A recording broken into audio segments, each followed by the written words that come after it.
With the World Series shifting back to Houston tomorrow night, what an honor it is to get Dan Baker on the show, Phillies public address announcer. Dan, thanks so much after a pretty busy few days for you over there.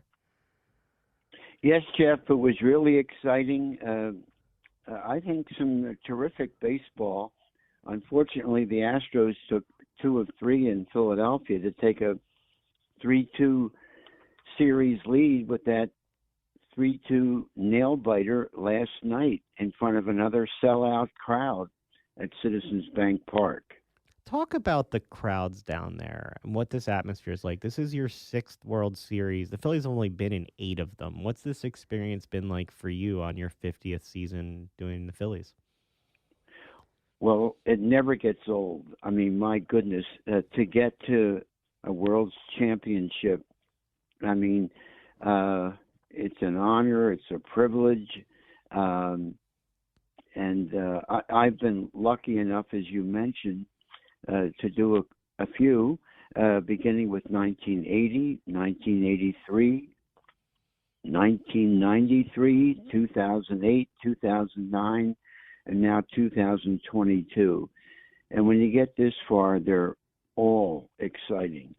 And, of course, it still could go either way, but the Astros were big favorites heading into the 2022 Fall Classic, and I guess a lot of baseball purists probably think that form is holding true, but we'll see. The Phillies are very resilient, and I wouldn't be surprised if they bounce back in some way down at Minute Maid Park in Houston.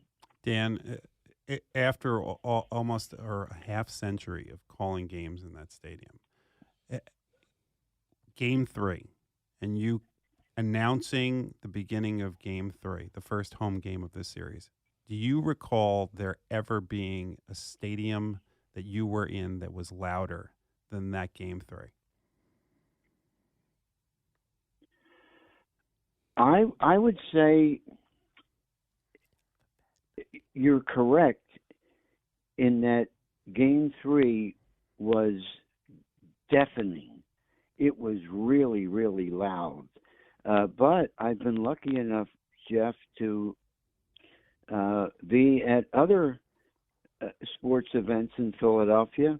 I announced the Eagles for 29 years also, and the Army-Navy football game every year has been played in Philadelphia since the opening of Lincoln Financial Field. Now, the noise at the Army-Navy game, I wouldn't say. It's great, but it doesn't have the passion of a home World Series game in Philadelphia or a home Eagles NFC Championship game.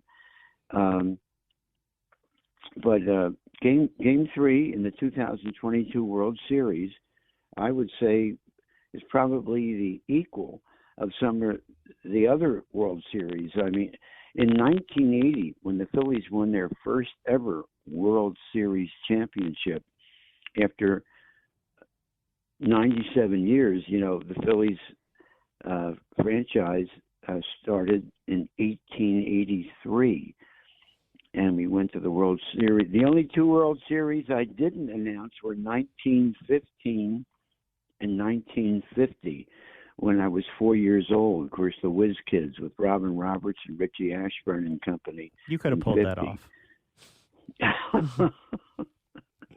Well, but the noise in 80 was fantastic, as it was in 83 when the Phillies played the Orioles. And, of course, they beat the Royals in 80 to win their first World Series. And then 93 when the Phillies played Toronto. And the Phillies were kind enough to take my wife and me to Toronto. And we were there when Joe Carter hit, one of the 2 most famous walk-offs in World Series history, Bill Mazeroski being the other, in 1960 when the Pirates beat the Yankees. And then, of course, 2008 and 2009. I mean, once again, talk about a loud, passionate crowd. They just don't get any louder than some of those.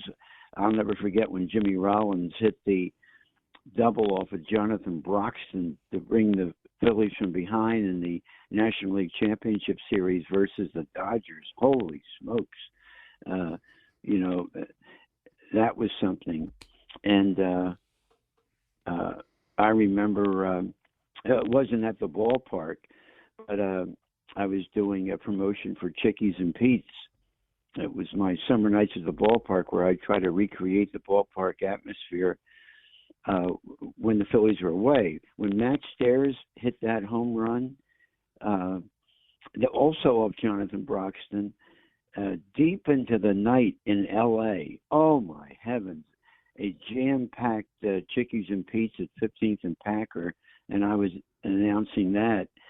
Boy, that was something. It's just great. I like how it kind of brings the city together. It allows us to all become positive. You know, in a time when it seems like our politics has become so divisive, you know, there's violence in the city, and there's a lot of negativism.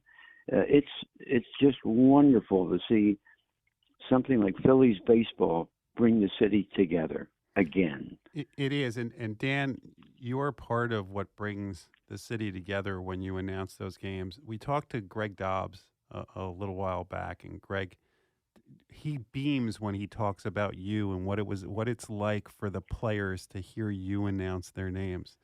What is it like for you to have players talk about how much it means to them when they recall your calls of their names as they're coming out of the dugout and being announced? Well, thank you for the kind words. And, of course, Greg Dobbs, along with Greg Gross, the two greatest pinch hitters in Phillies history. Greg's a great guy. And I'll never forget that Grand Slam home run of his up at Shea Stadium in New York. You know, when back in 08. It makes me very, very proud to think that I could have a positive effect on some of the players and fans. I'm a Philadelphia sports fan myself, and I root for all the Philadelphia teams, the Phillies, the Eagles, the Sixers, the Flyers. When I was growing up, of course, our NBA team was the Philadelphia Warriors. And, you know, guys originally like Paul Harrison and Neil Johnston in the early 50s and mid-50s. And Wilt Chamberlain came along, you know, around 59, 60. And Guy Rogers from Temple, as well as Wilt from Overbrook High School in Kansas. And, of course, I rooted for all of them. And I bring them up, Jeff, by way of bringing in my admiration for Dave Zinkoff, the great PA announcer for Temple football and basketball at one time, the Harlem Globetrotters, and of course, and he also did Phillies baseball. In fact, Dave was the voice of the 1950 pennant-winning Phillies, who lost to the Yankees in 4 straight in the 1950 World Series. But the Zink was fantastic, so entertaining. I thought that he added a lot to the games and the atmosphere. If I could contribute 1/10 what the Zink did, I would like to think that I'm helping out in some small way. And I did, I don't know if you would have heard this because I don't think national TV carried it, but when we had first balls the other night and we had 4 champions throwing out the first balls, you know, Bernie Perrant and Mike Schmidt, it was just tremendous. And Julius Irving was one of the people throwing out a first ball, and Brandon Graham. And you had a front row seat to it. You're standing. For people who don't know, I was at that game, and you're standing right there, and you get to announce these legends of the game. Well, Jeff, what I wanted to add is that you're probably too young to remember, but I'll bet your dad or grandfather certainly would have appreciated. But when I introduced Dr. J, I gave him one of my Dave Zinkoff impressions. And now throwing in a first ball, Dr. J. Julius Irving. I'm not too young. Jason may be, but I also remember Zinkoff's call of Moses Malone. They're legendary. The best. Dan, forgive me for not mentioning Jason before. Oh, it's no problem. I just hang out with Jeff. He does everything. It's really no big deal. I just, you're somebody who always puts the attention on other people, whether you're announcing their names or being out in the community, the special relationship we have with fans. You got a bunch of recognition of your own this year for Alumni Weekend. You got a bronze microphone, signed jersey with the number 50 signed by all the 22 players and the Wall of Fame players. What did it mean to you to get that recognition from the organization that you've dedicated so much of your life to? Well, first of all, they didn't have to do anything for me. I mean, they do enough for me by just allowing me the privilege to announce these games. What a great honor it is, and how much enjoyment.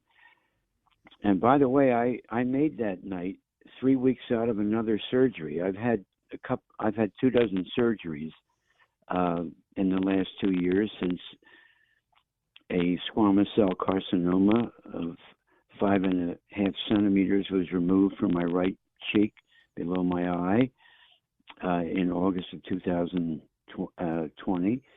And the Phillies wanted to recognize me, and they would have done it on August the 5th, as it turned out, and that was the date that they were so kind as to have this recognition.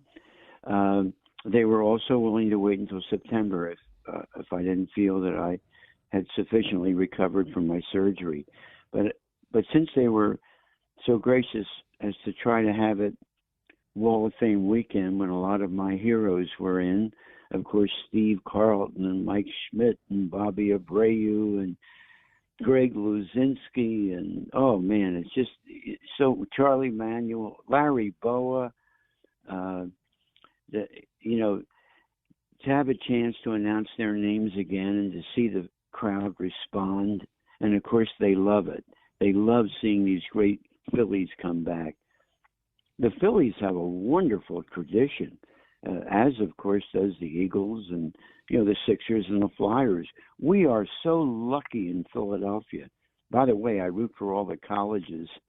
As you know, I did Big Five basketball on TV and radio for 21 years, and I was executive director for 15 years. And then I worked at Drexel with doing the play-by-play on the Drexel broadcast, marketing as well. And what an honor to announce our 6 Division I schools, LaSalle, Penn, St. Joe, Temple, and Villanova out of the Big Five, and Drexel. I just feel privileged, to be doing these things, and so grateful for this opportunity. Well, Dan, we wish you continued health with the recovery. We can't wait to keep hearing your voice down at the ballpark, and hope the Phillies can do some good things back in Houston. Thank you for always being willing to give us some time on the show. And Dan, we truly hope that you will be announcing a parade. That would be awesome. Soon. From your lips, Jeff and Jason, to God's ears. Go Phillies! Thank you so much, Dan. You have a great one. Thanks, Jeff and Jason.